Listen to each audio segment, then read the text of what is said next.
नमस्कार दोस्तों, आज हम बात करेंगे जीएसटी के बारे में। हमारे देश में टैक्स सिस्टम दो तरह का है, डायरेक्ट टैक्स और इनडायरेक्ट टैक्स। डायरेक्ट टैक्स या इनकम टैक्स जो एक आदमी अपनी इनकम पर देता है, यानी जितना आदमी कमाता है उतना टैक्स देता है। इसमें जीएसटी का कोई लेना देना नहीं है।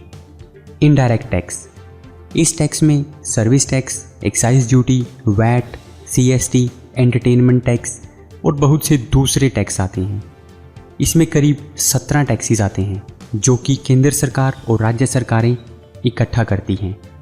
अब इन सभी टैक्सेस को ख़त्म करके एक टैक्स लागू किया गया है और वो है जीएसटी। पहले इतने सारे टैक्सेस के लिए एक बिजनेसमैन को बहुत से डिपार्टमेंट्स के साथ डील करना पड़ता था। इसके अलावा हर स्टेट में टैक्स की दर भी अलग अलग होती थी। साथ ही बहुत बार टैक्स पर टैक्स भी देना पड़ता था, जिसकी वजह से चीज़ों के दाम बढ़ जाते थे। अब इन सब टैक्सेस को ख़त्म करके पूरे देश में केवल एक ही टैक्स को लागू किया गया है।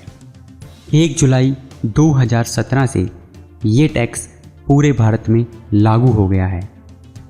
जीएसटी का मतलब है गुड्स एंड सर्विसेज टैक्स, यानी कि चीज़ों के मैन्युफैक्चरिंग और सर्विस पर लगने वाला टैक्स।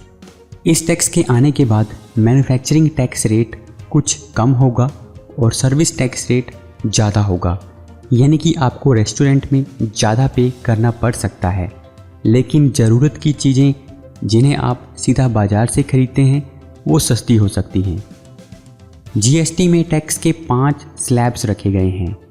0% टैक्स, यानी जिन वस्तुओं पर कोई टैक्स नहीं लगेगा, जैसे कि fresh meat, fish, chicken, eggs, milk, curd, honey, सब्जियां, फ्रूट, आटा, बेसन, ब्रेड, नमक, गुड़ आदि।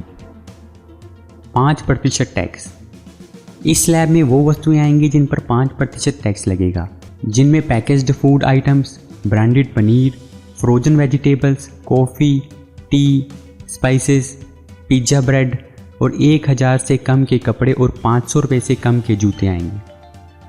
इसके अलावा सर्विसेज में रेलवे और एयर सर्विस भी इस स्लैब में आएंगी।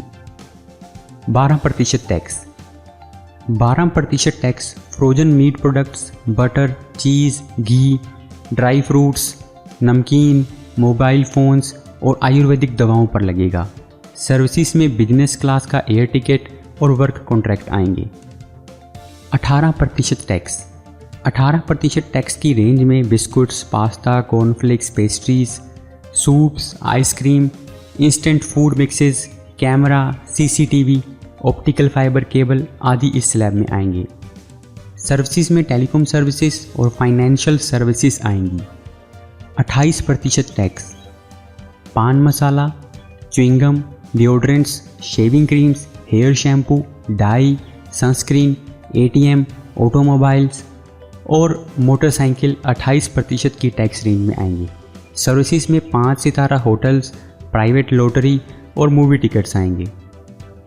हमारे देश के वित्त मंत्री के अनुसार देश की 81% चीज़ें 0 से 18% की टैक्स रेंज में आएंगी। जीएसटी टैक्स का 2 वर्गों पर प्रभाव पड़ेगा। एक वर्ग है जिसमें व्यापारी या बिजनेसमैन आते हैं, जो कि हमारे देश में 1 करोड़ के करीब हैं, और दूसरा वर्ग है आम जनता, जो कि 125 करोड़ है। आम जनता पर इसका क्या प्रभाव पड़ेगा? नंबर 1, चीज़ों के दाम घटेंगे क्योंकि व्यापारियों को बहुत से टैक्स और टैक्स पर टैक्स देने से छुटकारा मिलेगा, जिससे चीज़ें सस्ती होंगी। नंबर 2, सरकार के पास टैक्स भरने वाले लोगों की संख्या में वृद्धि होगी, जिससे ज़्यादा टैक्स इकट्ठा होगा और सरकार इस पैसे को लोक कल्याण के कार्यों में लगा पाएगी। व्यापारियों पर इसका क्या प्रभाव पड़ेगा? इसमें 3 तरह के व्यापारियों को गिना जाएगा। 1, जिनकी सालाना आय 20 लाख से कम है। 2, जिनकी सालाना आय 20 से 75 लाख है।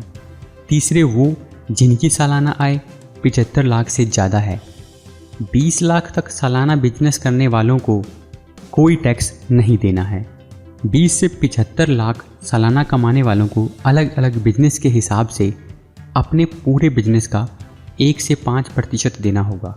75 लाख से ऊपर सालाना कमाने वालों को जीएसटी देना होगा और उन्हें अपना पूरा हिसाब किताब कंप्यूटर के माध्यम से करना पड़ेगा। जीएसटी से पूरे देश के हर व्यापारी का बिजनेस का रिकॉर्ड सरकार के पास होगा, इसलिए कोई भी इस टैक्स से बच नहीं पाएगा और कच्चे और पक्के का रूल खत्म हो जाएगा। अभी पेट्रोल, डीजल और शराब को जीएसटी से बाहर रखा गया है, लेकिन वित्त मंत्री अरुण जेटली के अनुसार बाद में इन्हें भी जीएसटी में शामिल किया जा सकता है। जीएसटी से जुड़े कुछ सवाल। इस टैक्स के लगने के बाद महंगाई बढ़ेगी या नहीं, ये सवाल बहुत से लोगों के मन में है, लेकिन श्री अरुण जेटली के अनुसार जीएसटी में जो टैक्स रेट रखे गए हैं वो टैक्स रेट पुराने टैक्सेस के वेटेड एवरेज से कम हैं, इसलिए महंगाई कम होगी, बढ़ेगी नहीं। क्या साल में 37 रिटर्न भरने होंगे? इस टैक्स में सभी व्यापारियों को एक साल में 37 रिटर्न फाइल करनी पड़ेंगी और हर राज्य के लिए अलग से फाइल करनी पड़ेगी। इस पर सरकार का तर्क ये है कि हर महीने सिर्फ एक रिटर्न फाइल करनी होगी, बाकी 2 रिटर्न सेल्फ जनरेटेड होंगी। सभी राज्यों के लिए रिटर्न इसलिए फाइल करना होगा क्योंकि टैक्स एक राज्य में देना होगा, लेकिन उसका शेयर हर राज्य को दिया जाएगा। इसके साथ ही सरकार 3 सॉफ्टवेयर भी प्रोवाइड करेगी, जिससे व्यापारियों को ये सब करना आसान हो जाएगा। जीएसटी पर 2006 से भारत में बहस चल रही है और अब जाकर इसे एक लॉ बनाया गया है। क्या जीएसटी दूसरे देशों में भी है?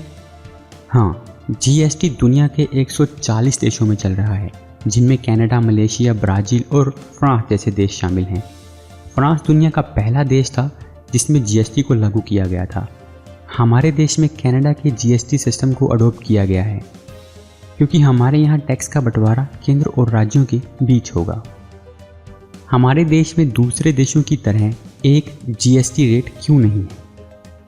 क्योंकि हमारे देश में बहुत लोग बहुत गरीब हैं तो कुछ लोग बहुत अमीर हैं, जिसकी वजह से एक टैक्स रेट रखना मुश्किल है। हमारे देश में जीएसटी रेट सबसे ज़्यादा है, लेकिन क्योंकि ये 5 स्लैब्स में है इसलिए ये अपने आप ही कम हो जाएगा। दोस्तों, ये थी जीएसटी के बारे में कुछ जानकारी और कुछ सवाल। आपको ये वीडियो कैसा लगा आप हमें कमेंट में लिखकर ज़रूर बताएं। आपसे फिर मुलाकात होगी एक और वीडियो के साथ। धन्यवाद।